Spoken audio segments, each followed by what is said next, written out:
Sejam bem-vindos à quinta aula da unidade curricular de banco de dados e nessa aula iremos compreender como é que é o processo para que de fato possamos implementar na prática um banco de dados.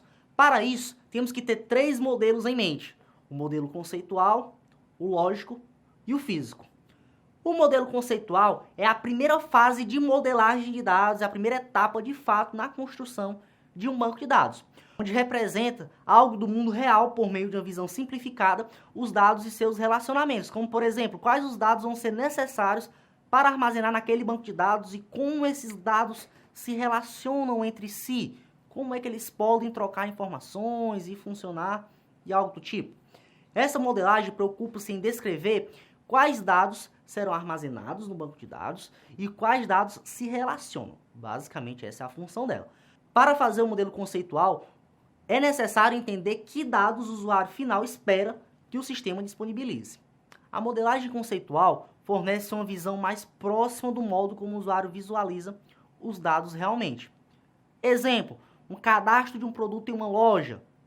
Para fazer esse cadastro de produto em uma loja, será necessário os dados de nome do produto, a categoria do produto, se ele é de limpeza, se ele é de higiene, se ele é de alimentação ou algo do tipo, o código do fornecedor, que é um código adicionado a todo produto, o tipo de embalagem dele, por exemplo, tamanho, quantidade e etc. Então, para poder fazer o cadastro de um produto, é necessário que o usuário forneça essas informações para o banco de dados. Neste nível, detalhes de implementação não aparecem, porém, é suficientemente detalhado para o ponto de ser possível descrever os tipos de dados requeridos, se os relacionamentos entre si, as regras, consistências ou algo do tipo. Já o modelo lógico, por sua vez, que no caso é a segunda etapa, compreende ao processo de desenvolver os dados que serão armazenados no sistema e como eles vão se relacionar entre si. Isso significa transformar o modelo conceitual, que é basicamente determinar quais os dados e como eles vão relacionar, de fato em um modelo próximo da implementação. Ou seja, fornece uma visão mais detalhada do modo como os dados são armazenados no computador e algo do tipo. Nessa fase também são criados os chamados dicionários de dados. Um dicionário de dados nada mais é, como o próprio nome já até sugere, de um documento onde o desenvolvedor cria e basicamente ele é como se fosse um manual do banco de dados. Nele vai estar explícito todas as entidades, todos os dados utilizados, todos os relacionamentos ou algo do tipo. Portanto, se futuramente esse banco de dados passar por alguma manutenção, através do dicionário de dados, ficará bem claro quais os tipos de relacionamentos que foram utilizados para construir aquele banco de dados, bem como outras funções.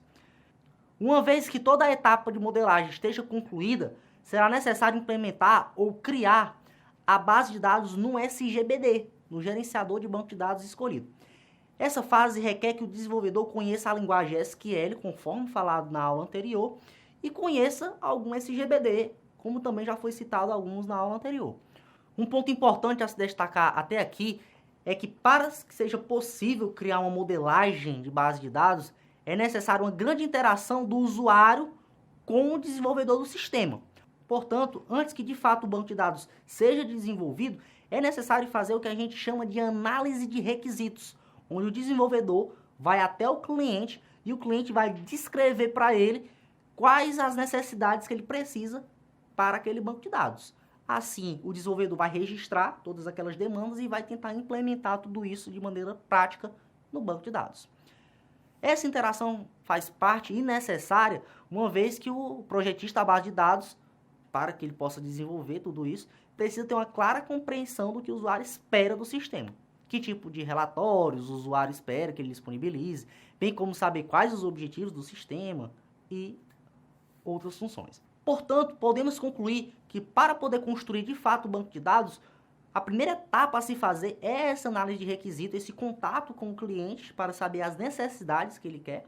Após isso, vem um modelo conceitual, onde nesse modelo conceitual e depois de obter essas informações do cliente, você vai listar todos os dados e os relacionamentos que eles têm entre si.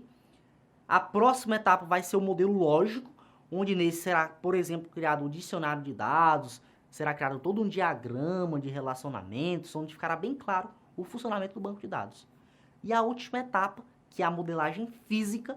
Na modelagem física, basicamente, será implementado toda essa teoria proposta na modelagem, na prática, de fato, na construção, no SGBD. Portanto, com essa aula, compreendemos como é o processo de construção de banco de dados e quais etapas serão respeitadas para obter êxito na implantação dos mesmos. Encerramos, portanto, a nossa quinta aula desta unidade curricular. Nos vemos, portanto, na próxima aula.